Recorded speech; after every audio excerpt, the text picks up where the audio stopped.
everyone, and thank you again for joining here at My First Garden. Today we will be planting some grape hyacinths.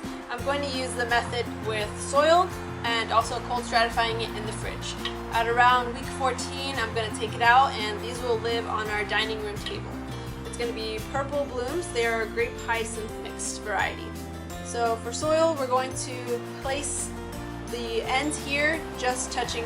They don't need to be buried because these are going to be forced. So technically it's just to get the roots to start to develop.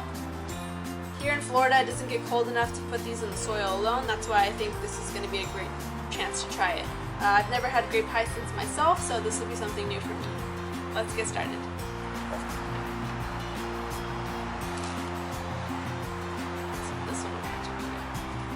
So now I'm going to add soil at the bottom here. Just have these for easier access. A little more soil. Just push it in around. You want to pre-moisten the soil because, again, these bulbs are sensitive to rot, so you don't want too much water. Give it a good pat. Add a little more. So also when you get these, if you feel them squishy at all or soft in any places, that probably means they'll rot before they actually get to bloom. So you want to be careful with that. You'll see the roots developing at the bottom and some new growth on top. So those are healthier blooms. Good root development on this one. You also don't want them to be touching. So we'll see how many I can fit in here. It might not be all of them, and that's okay.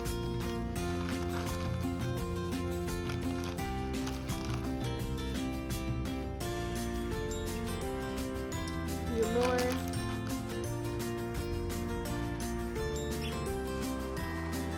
I have heard that if you plant these in soil and you are in a growing zone, that these can be grown in your garden.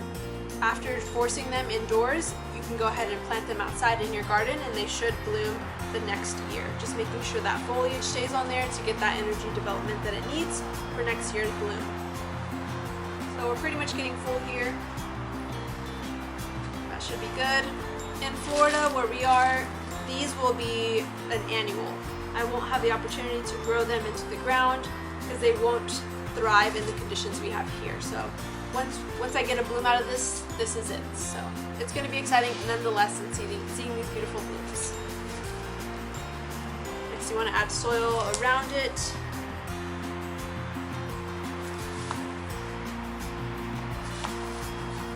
Leaving this new growth tip exposed.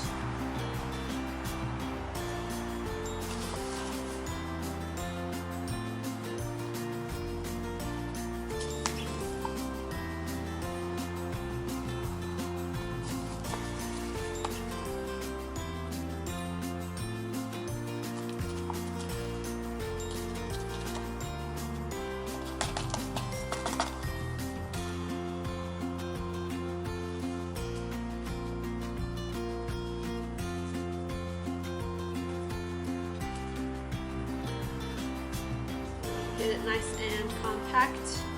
Might need a little more soil here. We'll grab a little more soil. Okay,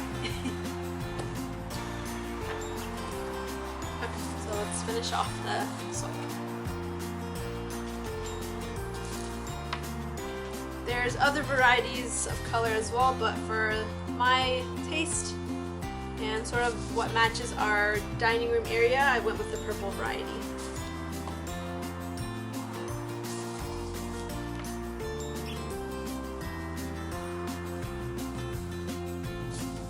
I will most likely top dress it with some moss once they start getting a little more height. I want to be able to make sure I can monitor the soil level or moisture level of the soil. That should be good. For these extra bulbs, I could try to find a smaller vase and do the same, putting them in some soil, or for these I could actually try with water. That's probably a better idea what I'm going to try to do, so I can experiment on both methods. Now I'm going to brush this off a little bit and place it in our fridge for, again, the final I'll say about 4 to 5 weeks of cold stratification that it needs for the plant to know, okay, it's time to bloom. So we'll walk this over to our fridge, and that'll be it for today's video. Thank you guys for watching.